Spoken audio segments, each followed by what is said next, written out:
Matrix को हम लोग इस तरह से डिफाइन कर सकते हैं कि any set of m into n elements arrange in A rectangular array of m rows and n columns is known as matrix of order m cross n, या इसी को हम लोग पढ़ते हैं क्या, m बाई n, राइट।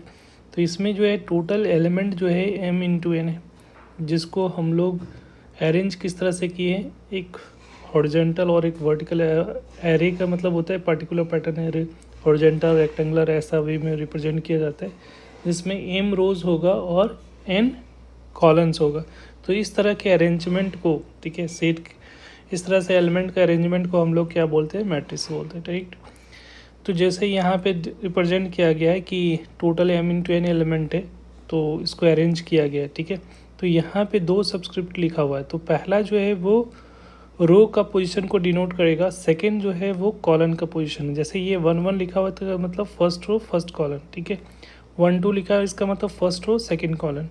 उस तरह से 1 n लिखा है उसका मतलब फर्स्ट रो nth कॉलन, ठीक है। और अगर यहाँ पे हॉरिजॉन्टल में जा रहे हैं, ठीक है, हॉरिजॉन्टल वाले को हम लोग क्या बोलते हैं, रो।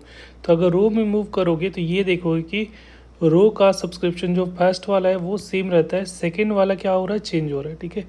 अगर रो में जा रहे हो तो अगर हम लोग कॉलन में जाते, जैसे इस कॉलन में अगर मूव करोगे तो यहाँ पे देखोगे कि सेकेंड वाला सब्सक्रिप्ट जो रहता है वो सेम रहता है, फर्स्ट वाला चेंज हो रहा है, ठीक है। तो जब रो में मूव करेंगे तो कॉलन का पोजीशन चेंज होगा। अगर हम लोग और कॉलन में मूव करेंगे तो फर्स्ट सब्सक्रिप्शन चेंज होगा, राइट।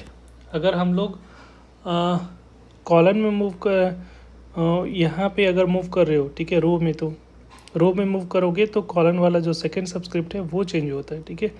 तो जैसे इसमें अगर हम लोग यहाँ पे देख लो इसमें, तो यहाँ पे ये सेकंड वाला सब चेंज हो रहा है, फर्स्ट वाला एज इट इज़ होगा, ठीक है। इसी मैट्रिक्स को शॉर्ट में इस तरह से AI इसको हम लोग जनरल एलिमेंट भी बोलते हैं, ठीक है। तो आई जो है वो बेसिकली पोजीशन ऑफ रो को रिप्रेजेंट करता है, और जो जे जो है वो position of colon, position of कौन से पोजीशन पे है वो डिनोट करता है, ठीक है। और आई कहाँ से कहाँ तक वेरी करेगा, 1 से लेकर m तक, ठीक है। जैसे ये हो गया 1 2 3 अप टू m। और जे कहाँ से वेरी करेगा, 1 से लेकर n तक, ठीक है। तो कॉलन का जो है 1 से लेकर n तक जा रहा है, ठीक है। तो अगर किसी मैट्रिक्स में अगर टोटल सारे के सारे जो एलिमेंट है वो रियल होंगे या कॉम्प्लेक्स, दोनों में से कोई भी हो सकता है, बट अगर सारा एलिमेंट अगर रियल होगा तो उसको हम लोग रियल मैट्रिक्स बोलेंगे, ठीक है। अगर एक भी कॉम्प्लेक्स दिख जाएगा तो वो रियल मैट्रिसेस नहीं कहलाएगा, वो कॉम्प्लेक्स मैट्रिसेस कहलाएगा, राइट। एक चीज़ और ध्यान रखना है कि अगर मान लिया कि 6 एलिमेंट है, आपसे पूछा जाए कि टोटल कितने तरीके से अरेंज कर सकते हो, तो हम लोग ऐसा सोचो कि हॉरिजॉन्टल अगर 6 स्टूडेंट है उसको आपको बैठाना है तो कितने तरीके से हो सकता है। तो एक तो होता है कि 6 को एक ही रो में बैठा लो, ठीक है। तो ये 1 इंटू 6 लिखोगे, ठीक है, जिसमें फर्स्ट रो एक रो और 6 कॉलन, मतलब इस तरह से A11 A12 A13 up to A16 इस तरह से बैठा दिया, ठीक है। तो ये हो गया 1 इंटू 6, एक रो और 6 कॉलन, ठीक है। यहाँ पे जो लिखा जाता है ना m इंटू n लिखते हैं, तो ये जो है पहला वाला जो है रो को रिप्रेजेंट करता है कि टोटल m रोज है और n कॉलन, तो 1 इंटू 6। सेकेंड क्या हो सकता है, 6 इंटू 1, इस तरह से हो सकता है अरेंजमेंट। इसमें क्या होगा, A11 A21 A23 A21, ठीक है, A2, और यहाँ से क्या होगा A21, और यहाँ पे लास्ट में कहाँ तक जाएगा, AM1 तक जा रहा है। ये M6 है तो A61 ये हो जाएगा, तो ये हो गया 6 to 1, मतलब 6 रो, 1 2 3 6 रो होगा और एक कॉलन हो रहा है।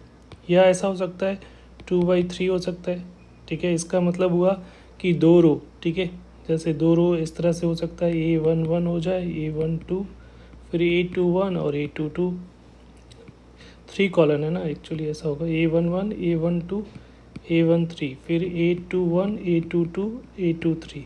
तो ये अरेंजमेंट 2/3 का हो गया, ठीक है। और लास्टली क्या हो सकता है, 3/2 हो सकता है, ऐसा हो सकता है।